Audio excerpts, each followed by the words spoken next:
Why is your favorite song your favorite song? Do the lyrics just speak to you? Or maybe it's the melody that you love so much, you sing it at karaoke, even though we all know you're tone deaf.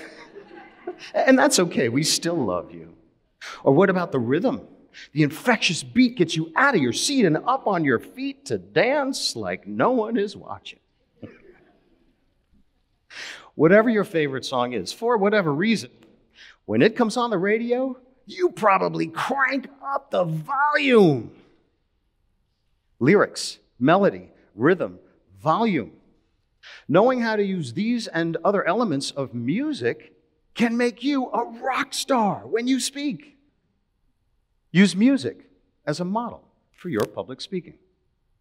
And this is not just for paid or professional speakers. This idea works for anyone. Anytime you communicate to anyone else about anything, for any reason, in any situation. Pop songs have a specific structure. There's the chorus, also known as the hook. It usually includes the title. It's what we repeat over and over, just as you'll want to repeat and reinforce your message. The verses build out the song, often through storytelling. You'll want to tell stories and maybe act them out to illustrate the points that you're making. And then there's the bridge, a one-time departure that somehow has to musically make its way back to the chorus and the verse. When you go off on a tangent, you'll have to bring your audience back to your central theme. There are three types, three forms of human communication: verbal, visual, and vocal. Verbal is words, the lyrics to a song, the script to your speech. It's what we say. How we say it is nonverbal, visual, and vocal.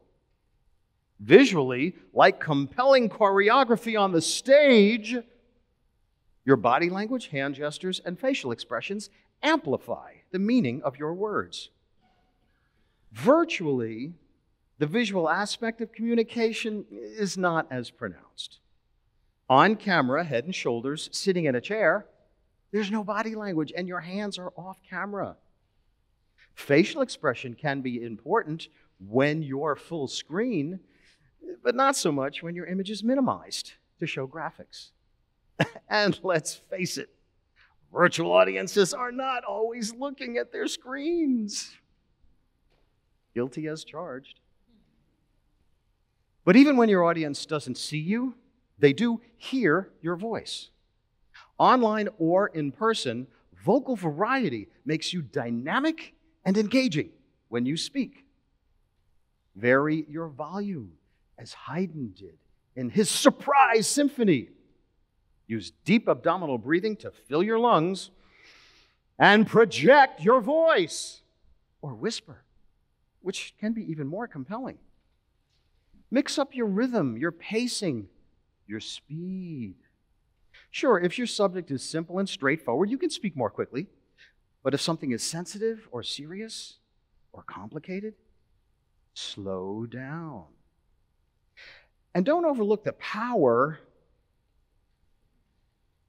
of pausing to create anticipation for the next thing you're about to say, or to give your audience an opportunity to absorb and reflect on and ideally retain what you just told them. Pausing can help avoid, empty sounds and syllables, right? So those killer fillers, those verbal crutches can crush your credibility. So when you feel a filler coming on, just pause. Even if you don't feel musically inclined, your voice is a wind instrument with a natural range of melody. Melody. Change your pitch to avoid sounding robotic and monotone. Monotone literally means one pitch. It's boring. Just as a band rehearses in the studio before going out on tour, you've got to practice, practice, practice before taking the stage. This helps you build confidence, which acts as the antidote to the fear of public speaking. Before we go on, let's get one thing clear. Public speaking is not our number one fear. That is probably the number one myth about public speaking. But it is common, and it can be debilitating. Experts say it's essentially fear of embarrassment because we think that will lead to rejection. But in fact, rather than driving us apart, embarrassment can bring us together. Studies at the University of California, Berkeley, found that participants who demonstrated embarrassment were perceived as more trustworthy. The researchers say embarrassment functions as what they call a sort of social glue, creating a bond of empathy. The most embarrassing moment in my life was on live television in a market with more than 1 million viewers. I was a TV reporter on scene for the very first ever launch of a private commercial rocket from a NASA facility. 10, 9, 8, 7. My earpiece went dead. I can't hear launch command. And I'm live with a hot mic. I can't talk to the studio to troubleshoot. I gotta wing this. The rocket blasts off with its ring of 6 boosters, and pretty quickly, I see 2 separate. This rocket has never launched before. Civilians like me have no idea what it's supposed to look like. I thought that was normal.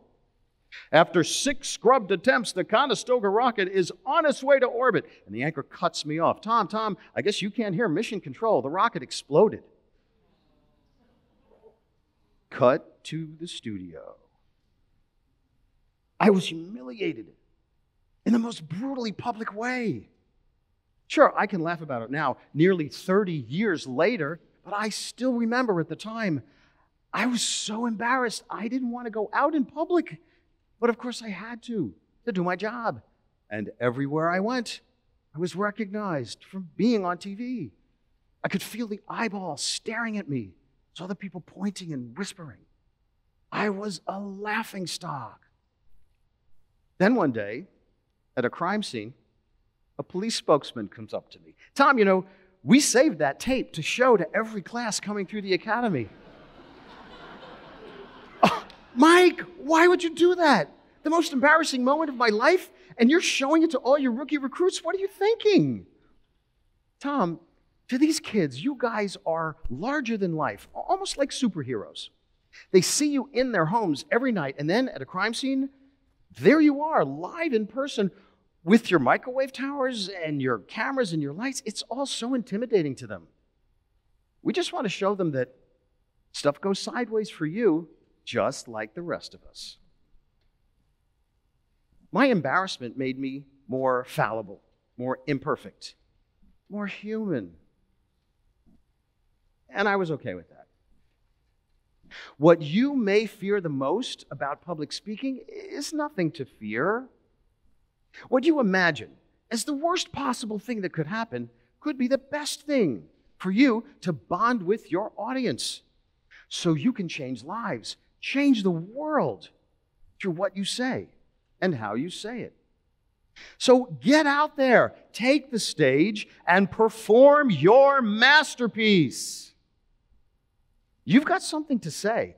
Don't let fear get in the way.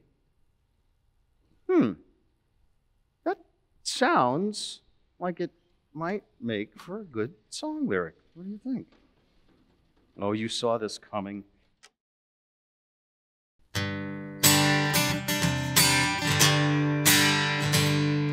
Your hands are sweaty, your knees feel weak, all because you're about to speak.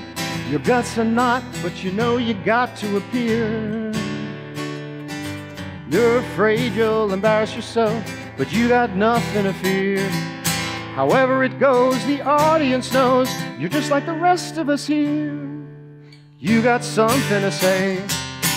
You got something to say. Don't let fear get in the way, 'cause you got something to say. You don't want to stumble, stutter, or mumble when you get the chance to speak. You know your stuff, rehearse it enough, and you'll perform at your peak. You got something to say, a gift to be given away. It's all gonna be okay, 'cause you got something to say. Rhyme's my proclivity, but it was not simplicity to rhyme with authenticity. But when you're speaking, that is key, so sure, watch what other speakers do and figure out what works for you. Just make it your own, don't be a clone. Anyone judging what you do is more about them than it's about you. Look, here's the word. We all want to be heard. What? Pass up your chance? Don't be absurd, 'cause you got something to give. It might be your reason to live. Communicate in your own way, 'cause you got something to say. Now, I see some of you are already tapping your feet, so I'd like to ask that you all please stand up. Stand up and join me. Thank you. As you are able, all together, we are going to make that commitment. We're going to make a statement. I got something to say. I won't let fear get in the way. All right? 1, 2, 3, 4. I got something to say. I got something to say. I won't let fear get in the way, 'cause I got something to say. I got something to say. Let me hear you. I got something to say. I won't let fear get in the way, 'cause I got something to say. All right. I got something to say. I got something to say. I won't let fear get in the way, 'cause I got something to say.